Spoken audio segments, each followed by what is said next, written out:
ایک دن میرے حلق سے بہت خون آیا، ڈاکٹروں نے مجھے مایوس کر دیا کہ بس اب تیری زندگی ختم ہو گئی۔ آئے وہ ذات جس کا نام دوا ہے اور اس کا ذکر شفا ہے، یعنی وہ پروردگار کا اسماء حسنی علیہ محمد ہی تو ہے۔ سید محمد باقری اہل وامغان میں سے تھے، مشہد میں مقیم تھے، مرحوم حاج مرزا مہدی اصفہانی کے شاگردوں میں سے تھے اور اکثر اپنے استاد معظم کی خدمت میں حاضر بھی ہوتے تھے۔ کئی سالوں سے ایک دائمی یعنی بڑے پرانے مرض میں مبتلا تھے۔ اس وقت یہ مرض لا علاج تھا، لوگ اس سے مایوس بھی ہو چکے تھے اور یہ بالکل ضعیف اور نحیف بھی ہو چکے تھے۔ ایک دن میں نے ان کو دیکھا، وہ ٹھیک ٹھاک تھے، صحیح و سالم تھے، خوش و خرم تھے، کسی قسم کی بیماری نہیں تھی۔ میں نے کہا یا تو اتنی بیماری اتنا مسئلہ، یا یہ ہے کہ تم بالکل ٹھیک ہو، حقیقت کیا ہے؟ اس نے بیان کیا کہ ایک دن میرے حلق سے بہت خون آیا، ڈاکٹروں نے مجھے مایوس کر دیا کہ بس اب تیری زندگی ختم ہو گئی۔ میں اپنے استاد کی خدمت میں حاضر ہوا، اپنی کیفیت بیان کی۔ استاد معظم دو زانو ہو کر بیٹھے اور پختہ یقین کے ساتھ مجھے فرمایا، تو سید ہے، اپنے ابا و اجداد سے شفا حاصل کرنے کے لیے دعا کیوں نہیں کرتا؟ پھر کہا، حضرت بقیت اللہ العظم کی خدمت میں حاضر کیوں نہیں ہوتا اور حضرت سے اپنی حاجات طلب کیوں نہیں کرتا؟ مگر تو نہیں جانتا کہ وہ پروردگار کے اسماء حسنی ہیں، مگر دعائے کمیل تو نے نہیں پڑھی؟ فرمائی، یا من اسمہ دواؤن و ذکرہ شفاؤن، آئے وہ ذات جس کا نام دوا ہے اور اس کا ذکر شفا ہے، یعنی وہ پروردگار کے اسماء حسنی علیہ محمد ہی تو ہے۔ استاد محترم کہہ رہے، اگر تو مسلمان ہے اور اگر تو سید ہے اور اگر تو واقعی ان کا چاہنے والا ہے تو آج ہی بقیت اللہ کی خدمت میں شفا طلب کرنی ہوگی۔ خلاصہ یہ کہ ان کے یہ الفاظ تھے جنہوں نے مجھے متحرک کیا، اور ہم سب مل کے سلام پیش کرتے ہیں ایسے استاد کو۔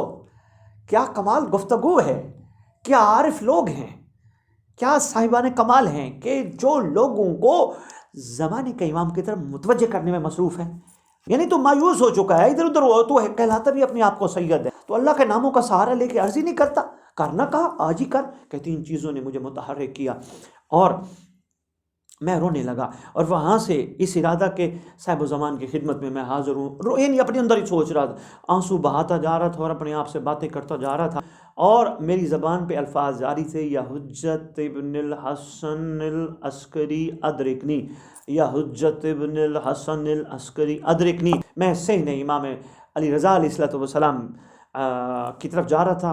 جب میں پرانے صحن میں پہنچا کے تھے، روتے روتے یہی کیفیت تھی، میں یہی محسوس کر رہا تھا، واقعی ہر جگہ سے مایوس ہو چکا ہوں اور اب میری آخری امید یہی ہے، واقعی میں نے اب تک اپنے امام کو پکارے نہیں، یہی کہہ رہا ہوں۔ اور کہتے ہیں صحن بالکل خالی تھا، چند افراد نظر آئے جو اکٹھے چل رہے تھے، ان کے آگے آگے ایک ہستی جو آگے آگے چل رہی تھی، اور میں نے اپنے آپ کو مخاطب کرتے ہوئے کہا، بہترین موقع ہے، میں یہی جو ہستی آگے آگے چل رہی ہیں، مجھے لگتا ہے یہی صاحب زمان اجل اللہ فارغ شریف ہیں، ان سے شفا طلب کروں۔ حضرت جا رہے ہیں، میں نے چاہ کہ حضرت کو آواز دوں، ان سے عرض کروں میرے لیے شفا طلب کریں۔ دل میں آتے ہوئے خیال کو دل کے دل نے پہچان لیا اور میری طرف پلٹے، میری طرف نگاہ کی، سرد پسینہ بدن پر آ گیا۔ اچانک میں نے دیکھا صحن مقدس معمول کے افراد ہیں، مطابق نظر آئے وہ چند افراد غائب ہیں، لوگ صحن میں حسب سابق آمد و رفت کر رہے ہیں۔ میں حیرانگی کے عالم میں اسی دوران اپنی طرف متوجہ اور دیکھا مرض تو ہے ہی نہیں، صرف ایک نگاہ خاص کرنے کی دیر تھی، کہاں دیکھا مرض تو ہے نہیں، بیماری کی تمام آثار جا چکے تھے، اپنی گھر کی طرف لوٹا،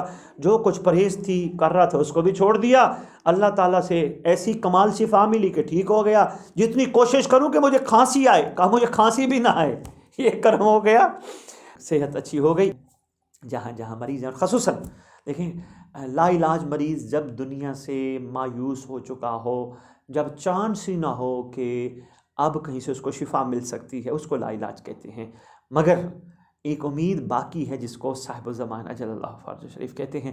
جہاں جہاں بیمار ہیں، ایسے ایسے بیمار جن کا مداوع، جن کا علاج ممکن نہیں، ان کی خدمت میں چھوٹی سی گزارش ہے کہ آپ ایک دفعہ صاحب الزمان کو پکار کے تو دیکھیں، دل کی گہرائیوں سے پکار کے تو دیکھیں۔ جہاں جہاں اپنے گھر میں اللہ جانتے ہیں لاکھوں روپے آپ خرچ کر رہے ہیں، کروڑوں روپے آپ خرچ کر رہے ہیں، ڈاکٹروں میڈیسن ادھر ادھر، ٹھیک ہے وہ ایک ظاہری طریقہ علاج سنت ہے، وہ کرنا چاہیے، لیکن میری آپ کی خدمت گزار ایک دفعہ بادشاہ کو بھی پکار کے دیکھیں، انشاءاللہ ان کے وجود اقدس کی برکت سے پروردگار شفائے کلی کاملہ اور عاجلہ عطا فرمائی۔ تو یہاں انہوں نے ایک بڑی خوبصورت بات کی ہے، میں سید حسن ابتہی کو سلام پیش کرتا ہوں، انہوں نے بہت خوبصورت بات کی ہے جو میں اب آپ سے کرنا چاہتا ہوں، اور انہوں نے کہا ہے کہ ہم 1 گھنٹہ کے لیے اپنے 24 گھنٹوں میں خلوص نیت کے ساتھ اگر زمانے کے امام سے مرتب رابطہ نہ کریں، ان کی طرف متوجہ نہ ہوں، ان کو دل سے نہ پکاریں، ان کی خدمت میں اپنے آپ کو پیش کرنے کی کوشش نہ کریں. کہتے ہیں ایسا بعید نہیں کہ اللہ کے اس ولی کا غضب ہمارے مقدر میں نہ ہو. بڑی اہم بات تھی جو میں نے آپ کی خدمت میں عرض کی. انہی کی کتاب سے میں نے آپ کی خدمت میں عرض کی. امید ہے یہ بات آپ نے غور فرمائی ہوگی.